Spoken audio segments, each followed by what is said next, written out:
Oh my god, you're such a baby. Who still draws pictures of the tooth fairy? You know she isn't real, right? Tears stung my eyes as I stood in the middle of the cafeteria. Jane had snuck up behind me in the lunch line, unzipped my backpack, and yanked out my sketchbook. Then she tossed it into the air, and now all of my drawings were sprawled across the floor on display for everyone to see. In case you're wondering who Jane is, she's a girl in my class who's been bullying me for the past few months since I started second grade. It's never gotten physical. She usually teases me because of how I dress. She calls me a loser on a daily basis, and she even steals my lunch when she doesn't like what is being served in the cafeteria. Although she'd never admit it, I think she's really jealous of me because I get good grades in school and all of the teachers enjoy having me in class. Jane is definitely no teacher's pet. Disruption is more like it. She'd gotten reprimanded in math class right before lunch for talking during quiz time, and everyone giggled, including me, which Jane seemed not to like very much. So I guess this was my payback. She proceeded to pick up my drawings and hand them to me, but when I reached for them, she dropped them again. Everyone in the cafeteria erupted with laughter. I burst into tears and bolted out of there. I tried to finish my lunch in my teacher, Mrs. Farmer's classroom, but I felt sick to my stomach. I was so upset, not because Jane had made fun of me, not even because she embarrassed me in front of a bunch of people. I was upset because my one and only friend Lauren laughed along with everyone else. That hurt more than anything Jane could ever do or say to me. As if that wasn't bad enough, Jane sits behind me in class because we sit in alphabetical order. When Mrs. Farmer hands out worksheets, she gives the amount needed to the first person in each row, and then they take one and pass it back. So she was handing out a science worksheet, and I took one from the pile, and as I turned around to pass the rest back to Jane, I caught her drawing with permanent marker on my backpack, which was hanging on the back of my chair. "What are you doing?" I asked rather loudly. Mrs. Farmer approached us, questioning, "What's going on, girls?" "Nothing," Jane quickly replied as she snatched the worksheets from my hand, kept one, and continued to pass the rest back. I was so tired of her, so I told the teacher what she had done earlier today in the cafeteria and what I had just caught her doing now. Mrs. Farmer lifted my backpack from my chair and saw the word loser written across the front in all uppercase letters with permanent marker. She placed my backpack back on my chair and sent Jane to the principal's office. After class, Mrs. Farmer asked me to stay until everyone else had left. She walked to the supply closet in the back of the classroom and disappeared for a moment. She returned with a brand new purple backpack covered with rainbow peace signs and handed it to me. "Thank you," I replied with a warm smile. I took all of my belongings out of my old backpack and arranged them into the new one. When I was about to leave, Mrs. Farmer handed me one last thing. It was my sketchbook that Jane had taken earlier that day at lunch. I thanked her again and then headed to the school's front entrance to meet up with Mommy. She picked me up after school on Mondays and Fridays. When I got into the car, she immediately recognized my new backpack. She asked what had happened to my old one, and I told her that one of the straps had ripped, so my teacher gave me a new one. "I like it," she said. "Yeah, me too," I replied. I buckled my seatbelt and opened my sketchbook to check if all of my drawings were there. I admired each one as I flipped through the pages. I love to draw things that are magical and make-believe, even if lots of people don't believe they exist. Unicorns and fairies are my favorites. It looked like they were all there, so I closed it and shoved it into my new backpack. Mommy asked me how my day at school went, and I told her it was okay. Sometimes I think that Mrs. Farmer calls her when I have problems with Jane at school. I wondered if she already knew what had happened today. We went out for ice cream, and I ordered my usual, a waffle cone with birthday cake ice cream and rainbow sprinkles. Mommy just ordered a strawberry banana smoothie. As we sat down and enjoyed our tasty treats, Mommy took a break from sipping her smoothie and asked, "What's that in your hair?" She reached over and pulled on a section of hair in the back of my head. "Ugh, it's gum. How did that get in there?" she asked, surprised. I wasn't surprised at all. I knew exactly how it got there. It was bright purple, and I'd seen Jane chewing that exact same color gum today at school. She probably stuck it in there after I tattled on her to the teacher. We drove home, and when we arrived, I headed upstairs to my room to change into my PJs and do my homework. Mommy came in a little while later and said that Daddy was home, and it was time for dinner. I closed my math book, cut off my lamp, and walked downstairs with Mom. Hey, kiddo. How was your day? Daddy asked as soon as I sat down at the dinner table. I got a 100 on my math quiz, I replied. That was about the only thing worth sharing about my day. How was your day? I questioned. Same as usual. Boring. Mommy must have sensed that I was in a bad mood because she made my favorite for dinner. Fried chicken with macaroni and cheese, mashed potatoes and gravy, and corn on the cob. She even made her homemade apple cinnamon cornbread. My stomach growled as she began bringing everything over to the table. I wondered what would be for dessert. Daddy and I were pretty quiet at dinner, but Mommy kept the conversation going by telling us about her non-eventful day. She explained how she had went grocery shopping and the meat was on sale. She also said she picked up Dad's suits from the dry cleaners and had an argument with some elderly lady over a parking spot. I finished dinner and asked if I could be excused to finish my homework. Don't you want dessert? I made strawberry cheesecake, Mommy revealed with a smile. Maybe later, I said. I went back to my room, finished my homework, and then strolled to the bathroom to brush my teeth. I was tired. I guess that cheesecake would have to wait until tomorrow. I grabbed my Tinkerbell toothbrush and squeezed some bubblegum-flavored toothpaste onto the bristles. I flipped my timer on to make sure that I brushed for exactly 3 minutes and thought about my horrible day. I hoped tomorrow would be better. Maybe Jane getting sent to the principal's office would teach her a lesson and she would start to be nice to me.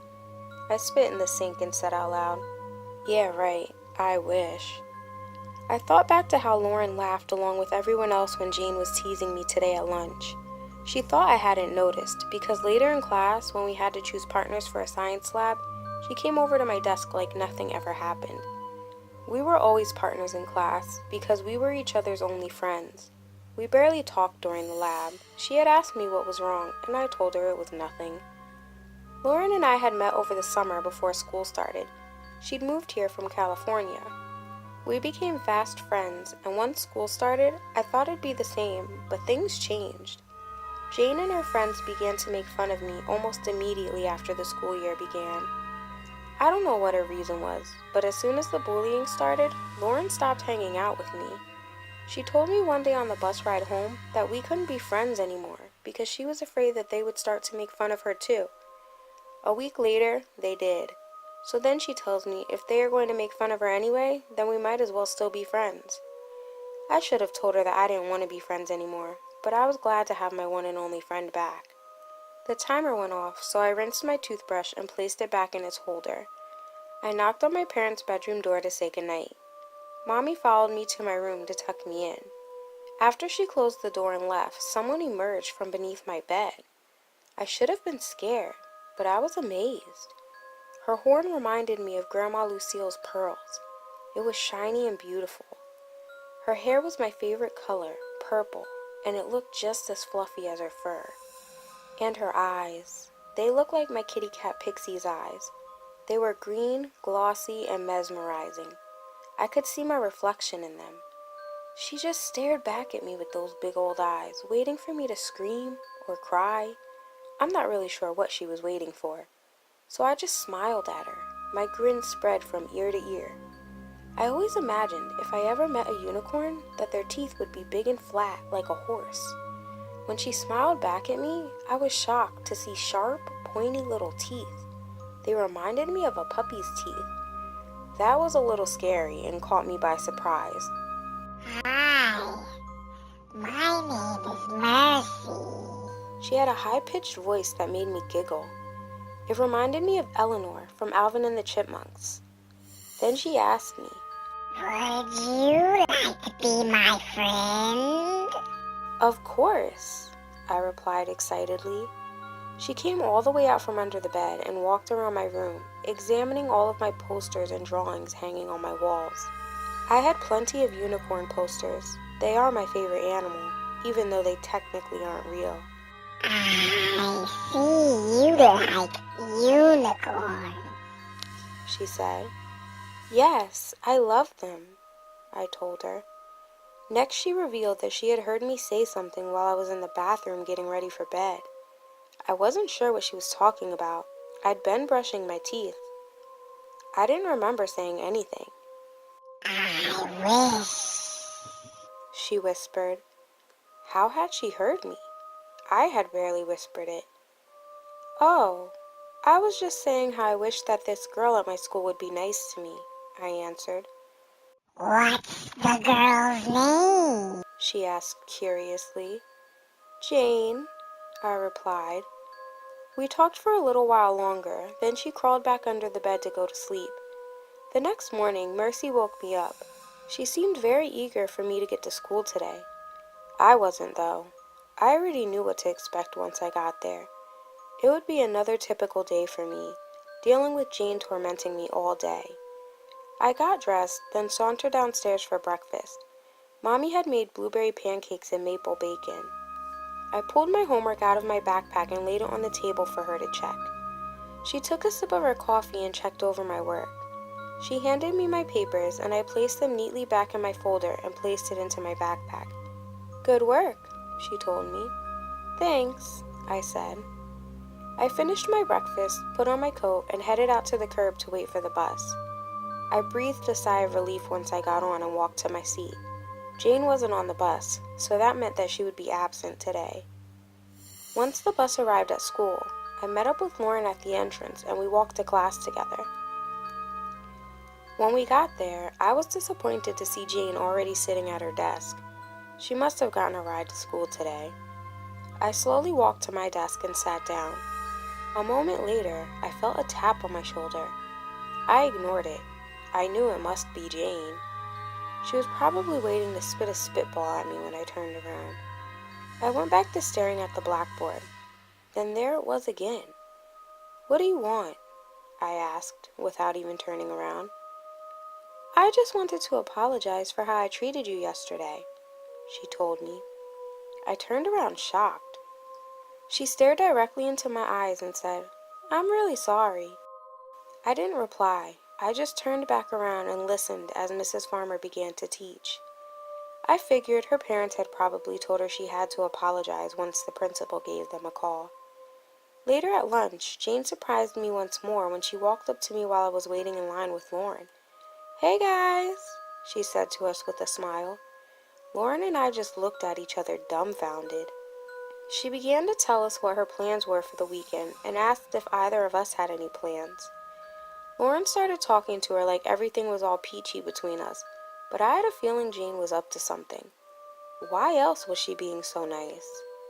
She told us that her mother was planning her a birthday party next month and she would like to invite both of us. Once we got our lunch, she asked us if we would like to sit with her today. Lauren accepted the invitation, but I declined and headed over to my usual spot.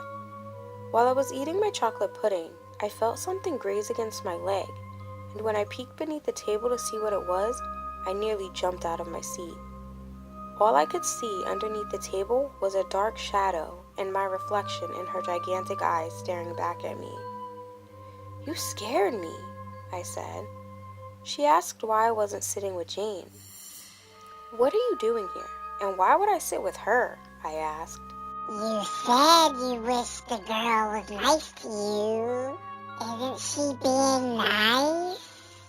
Mercy questioned. Well, yeah, but we aren't friends, I told her. And look at Lauren, acting like nothing ever happened. I wish you would realize that Jane is not her friend. I don't know what she's up to, but I know she's up to something, I stated. Suddenly Jane's voice rose.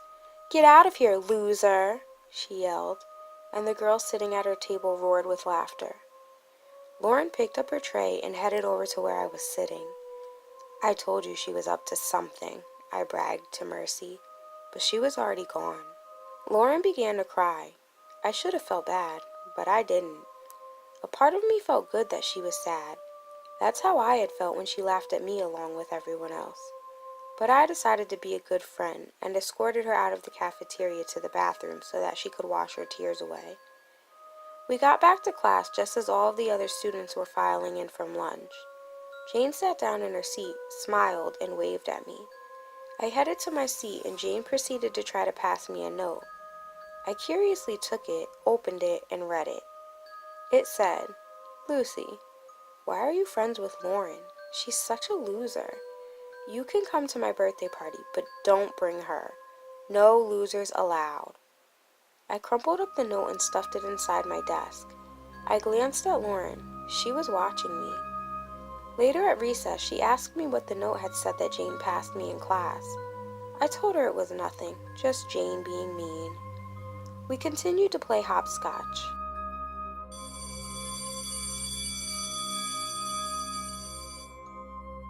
When recess was over, I quickly returned to my desk, grabbed the note, and threw it into the trash can. As soon as I sat back down, Lauren stood up, walked to the front of the classroom, and retrieved it from the trash. She took it back to her desk, uncrumpled it, and read it. Once she was done, she ripped it into tiny pieces and dropped them into her pencil box sitting on her desk. I could see that she had tears in her eyes.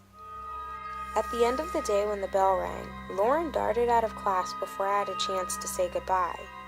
I ran into her at the front entrance. She was waiting for her grandma to pick her up. "Hey, why didn't you wait for me?"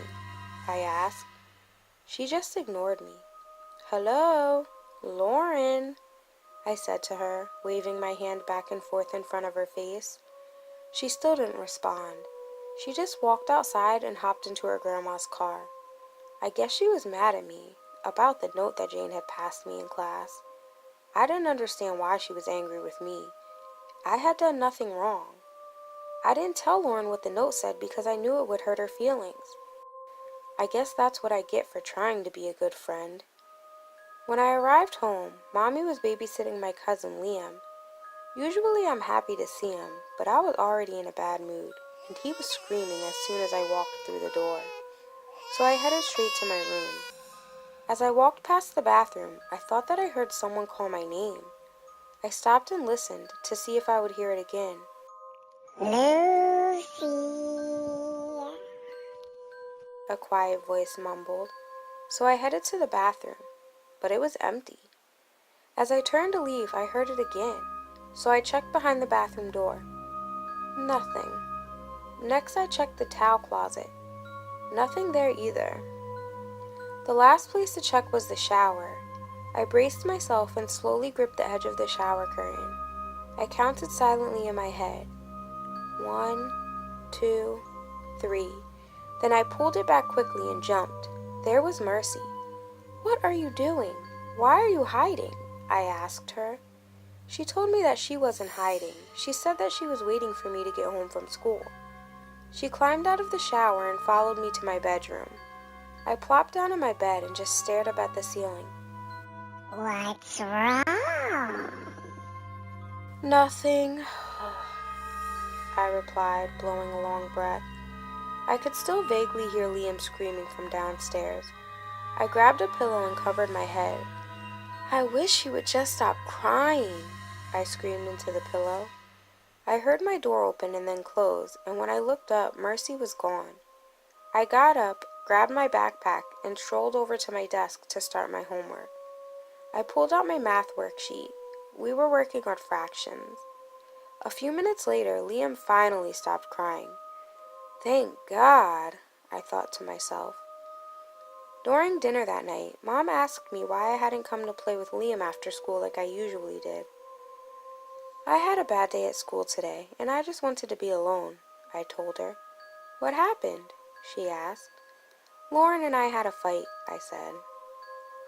"Do you want to talk about it?" she questioned. "No, not really," I replied.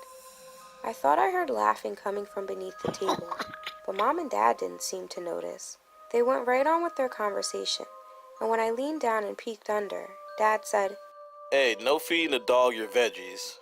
I shot back up with a guilty look on my face. While I finished my dinner, I thought about what I had seen under the table. It was Mercy. I couldn't understand how she ended up there without me seeing her. And why was it that my parents didn't ever seem to notice when she was around? The next day, when I boarded the bus, I spotted Lauren. When I went to sit down next to her like I did every single day, she placed her backpack on the seat next to her before I could sit there, so I took the seat across from her. "Lauren, why are you mad at me?" I asked. I continued to ask that same question numerous times on the way to school. I never got an answer. She ignored me the entire time. It was the same thing all day at school. When I got home from school that day, Mom wasn't in the kitchen like she usually was. I searched the house for her, calling out her name. I found her in her bedroom, lying in bed in the dark. She was crying. I asked her what was the matter. She explained to me that my cousin Liam had been acting strange ever since he left our house last night. Then she said that he had passed away last night in his sleep. He died from SIDS, or sudden infant death syndrome.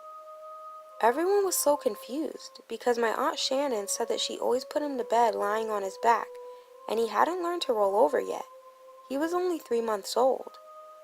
I missed school for a week because I was so devastated and I had to attend his funeral. Mercy kept me company the entire time. She even came to the funeral. I'd spotted her hiding behind a nearby gravestone.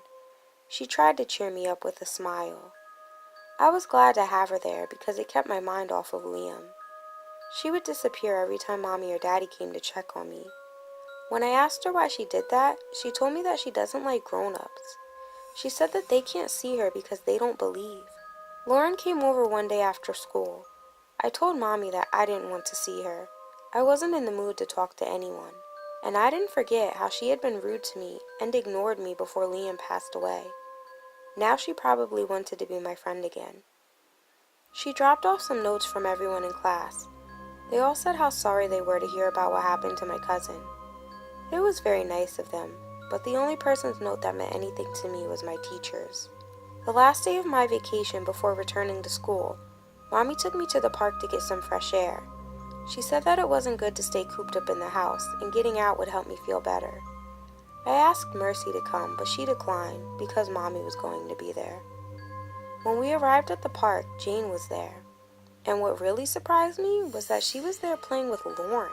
The last I remembered, Jane had called Lauren a loser and made fun of her. I didn't even bother to approach them. I just swung on the swings all alone. Mommy asked me why I didn't want to go play with my friends, and I told her the truth. They aren't my friends. Then I ran over to the monkey bars and played there for a while. Jane finally came over and asked if I had gotten her note about Liam. I told her that I had and thanked her. I was about to walk away but then stopped to ask, "So you and Lauren are friends now?" What she said to me next made my blood boil. "No, I just don't have anyone to play with. Don't tell anyone I was playing with her," she added. "Okay," I replied. I was so angry. How could Lauren not see? I stormed away and settled on the bench where my mom was sitting. I wish Jane knew what it was like to be bullied, I mumbled under my breath. When Mommy and I were heading to the car to leave, we heard a commotion over near the picnic tables. When I turned to look, I saw Lauren yelling at Jane, and then she pushed her. Jane fell and started to cry. I couldn't believe my eyes. What had happened that quickly that would cause Lauren to act like that? You know what? I didn't even care. It was awesome to see Jane getting some of what she always dished out. She deserved it. After I climbed into the car, buckled my seatbelt, and we started to drive away, I caught a glimpse of someone talking to Lauren inside of the tube slide. As soon as we got back home, I ran to my room. I needed to talk to Mercy. I had to tell her what happened at the park. When I got to my room, I couldn't find her anywhere. Suddenly, I felt a tap on my shoulder. "Are you looking for something?" Mom asked me. I told her that I was just looking for one of my school books since I would be returning to school tomorrow. She informed me that dinner would be done shortly and that she had run my bathwater for me. So I gathered my pajamas, slippers, and a towel and then headed to the bathroom to take my bath before dinner. I wondered where Mercy had gone. I had an idea. I could have sworn I caught a glimpse of her at the park, which was strange because she told me that she didn't want to go when I had asked. I got the chance to ask her when she rose from under my bathwater, startling me. "How did you get in there?" I asked her, surprised. I'm everywhere you are. Sometimes you just don't see me. She explained. So you were at the park, I questioned. Why were you talking to Lauren? I thought you said I was the only person who can see you, I said. I said grown-ups can't see me. She clarified. Well, what were you and Lauren talking about? I asked, curious. I have to admit, I was a little jealous. Mercy was supposed to be my friend. Oh, nothing. She replied. I saw you talking to her after she pushed Jane, I said. Mom walked by the open bathroom door and asked, Lucy, who are you talking to? I was talking to myself. I'm playing with my Barbies, I said, grabbing 2 of them from the bucket next to the tub. Mercy finally replied. Well, I was just telling Lauren. She was very brave for standing up to Jane. Then she left the bathroom and walked down the hall towards my room. Mercy reappeared later that night after Mom had tucked me into bed. Can you tell me a story? She asked. No, I'm tired, I replied. Then I heard the sound of the window opening, and when I turned to look, Mercy was gone. The next day at school, Jane wasn't there, but Lauren was, and she approached me as soon as I got off of the bus. You'll never believe what happened to me yesterday, she bragged excitedly. Let me guess, you stood up to Jane and pushed her, I said, not really caring. No. Well, yes, but that's not what I'm talking about, she said. I saw a unicorn in the park yesterday. She talked to me. She's the one that told me to push her, she revealed. Mercy hadn't told me that. We would have to have a chat when I got home, if she was there. She never returned last night, and I hadn't noticed her this morning while I was getting ready for school. Her whereabouts were soon revealed to me when Lauren told me that the unicorn had showed up at her house last night. She emerged from underneath my bed and asked if I wanted to be her friend, she said. What else did she say? I questioned.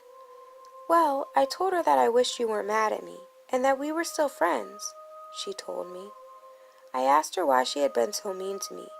She said that Jane told her that I was the one who actually had written the note and then just pretended that it was from her. Why would you believe her? Can't you see? She doesn't want us to be friends anymore, I told her. I know that now, she answered. She apologized, and we both agreed that we wouldn't let Jane get between us anymore. What did you tell Mercy when she asked if you wanted to be her friend? I wanted to know. Who's Mercy? She asked. I thought that's what you told me the unicorn's name was, I told her. No, her name is Jin, she replied. That was weird. Why would Mercy tell Lauren and me 2 different names? I thought to myself. Lauren asked me if I was going on the field trip to Cedar Point that Friday. Cedar Point is a popular amusement park in our town. I told her yes that I would be attending the field trip. She said that Jane was also going, but I wasn't too worried about her picking on us anymore, not after what Lauren did. I had a feeling that Jane wouldn't be messing with us again. That Friday, all students who were going on the field trip boarded the bus, along with all teachers and chaperones who were attending.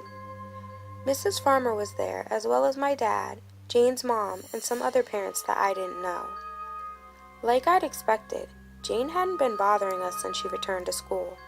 She had tried to talk to me, reminding me about her birthday party, but she especially kept her distance from Lauren. Lauren and I were back to being best friends. Mercy hadn't been around much the past few days, and when I questioned her about Lauren, she said that I wasn't the only unicorn at the park that day, she had told me. I asked her if she knew another unicorn named Jind, and she said that she didn't. Last night, she mysteriously appeared from the shadows behind my closet door and scared the life out of me. She loved to do that, scare me half to death. I could tell because she always had that big grin afterward. She told me that she would see me on the field trip tomorrow. I didn't see her on the bus, but I expected that she would show up sometime today. Jane's mom and my dad were both chaperones for my group, which included me, Jane, Lauren, and 5 other kids in our class. When we reached the amusement park, we headed towards the bumper cars first. That was pretty fun, even for my dad, who looked like the biggest kid of all out there with the rest of us. Jane's mom seemed kind of bossy, so now I knew where Jane got it from. She took charge of the group and said that we were going to ride the carousel next. The carousel was okay, but it was for babies. The rest of us wanted to ride the roller coasters, but we headed there anyway. The carousel was just as boring as I thought it would be, and we had wasted a lot of time waiting in the long line. "Let's go to the coasters next," I suggested.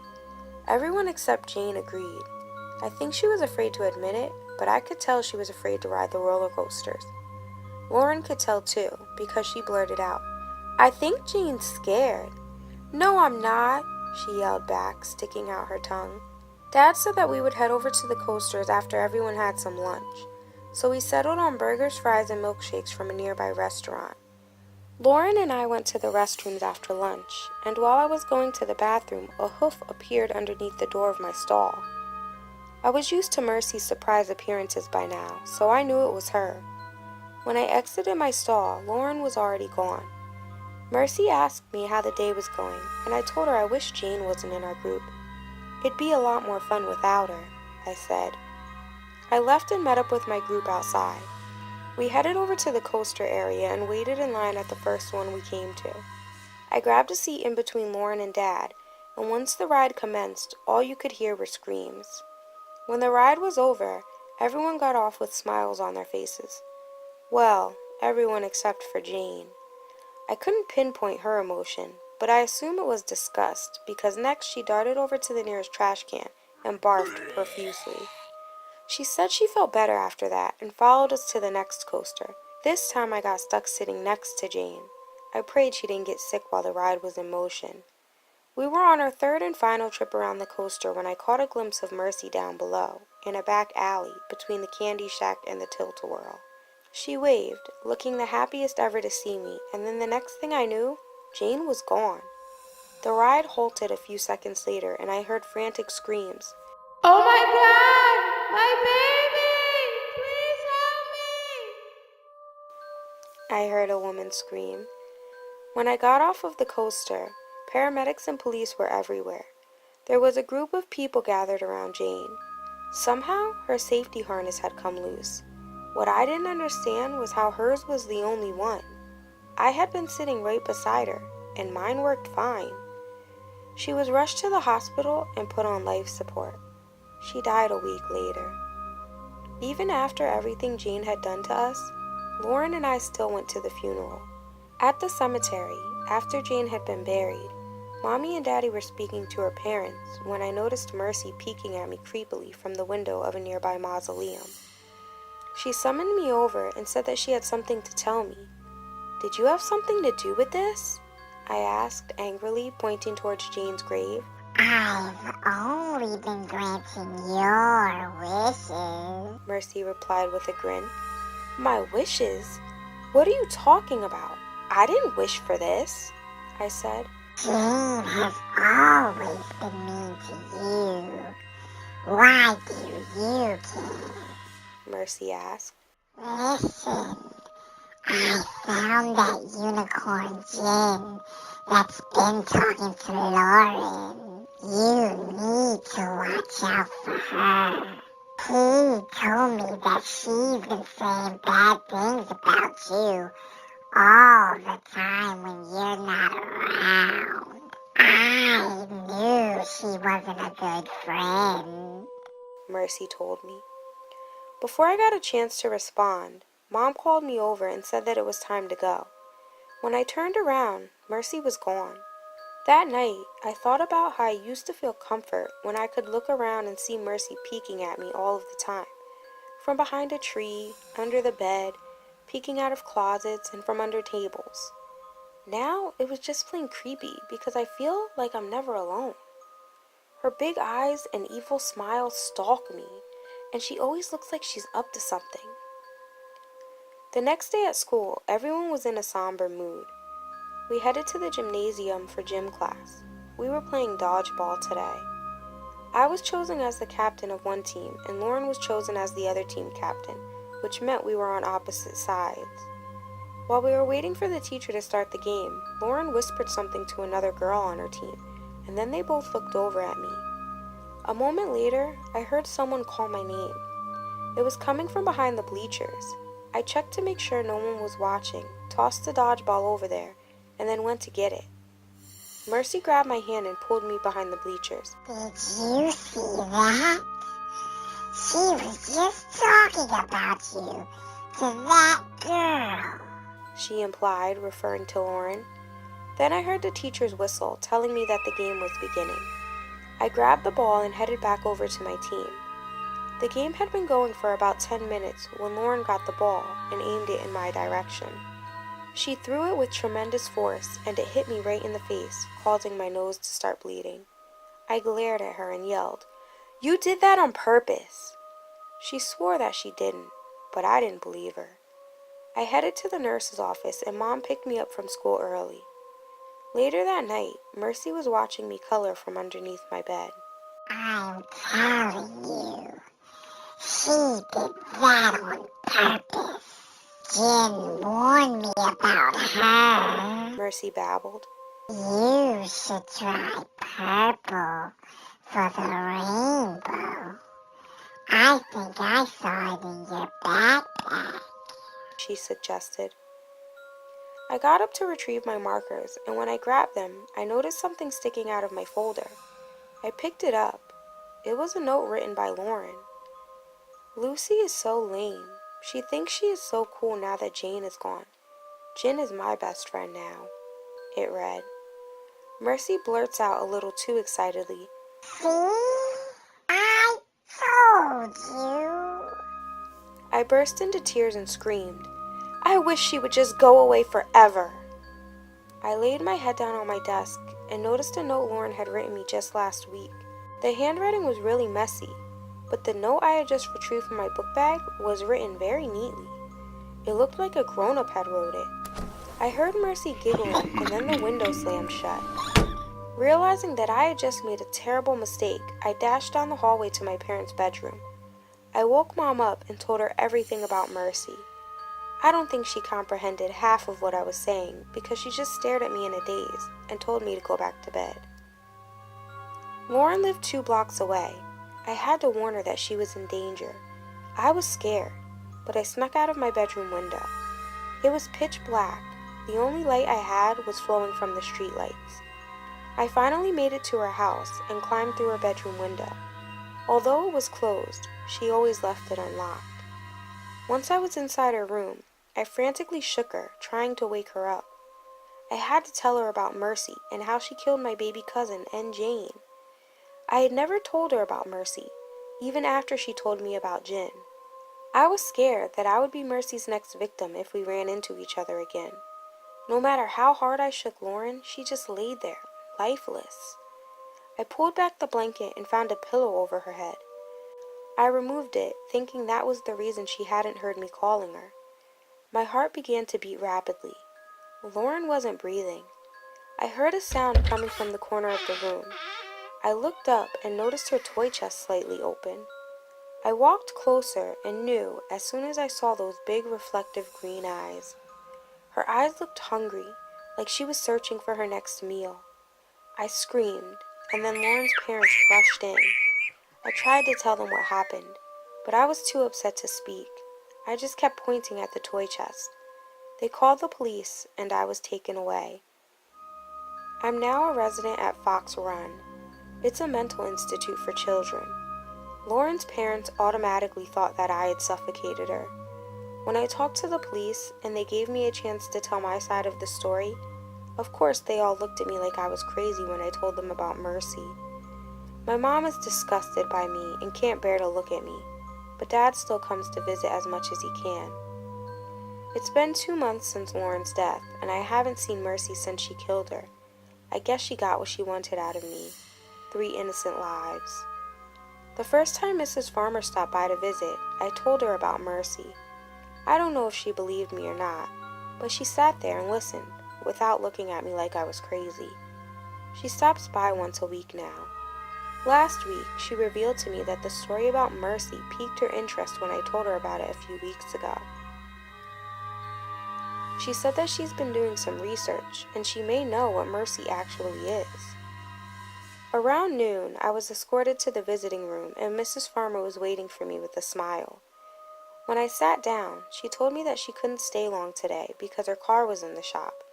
Her husband was coming to get her after he picked up their daughter from daycare. "I didn't know you had a daughter," I said. She told me that she was a few years younger than me, but that we were both kind, caring, and loved make-believe things. That's the reason she believed me. She said that she could never see me hurting anyone, especially Lauren. She knew we were best friends. Then she proceeded to tell me the information she had found about Mercy. "I think your unicorn friend is a djinn. It's a creature that can appear in animal and human forms. They grant wishes, but they also add their own twists to them." "Lauren did say that the unicorn she saw was named Jinn," I said. "You have nothing to worry about anymore. If you haven't seen it for a while, then it most likely moved on," she told me. I was glad to hear that. An orderly approached our table and said that her husband was waiting outside. We said our goodbyes, and then I walked over to the window. She waved up at me as she headed to her husband's car. I saw her daughter in the back seat of the car, sitting in her booster seat, talking to someone on the floor. My heart sank when Mercy rose from between the car seat and the passenger seat and said something to the little girl. Then they both glanced up at the window and waved goodbye. I banged frantically on the window, but it was too late. As the car pulled away, Mercy winked at me and smiled with that mischievous, evil grin. Subscribe for a new story Mondays, Wednesdays, and don't forget Saturdays. See you next time on Gina's Nightmares. Really? You're supposed to click the like button, not me. Ugh.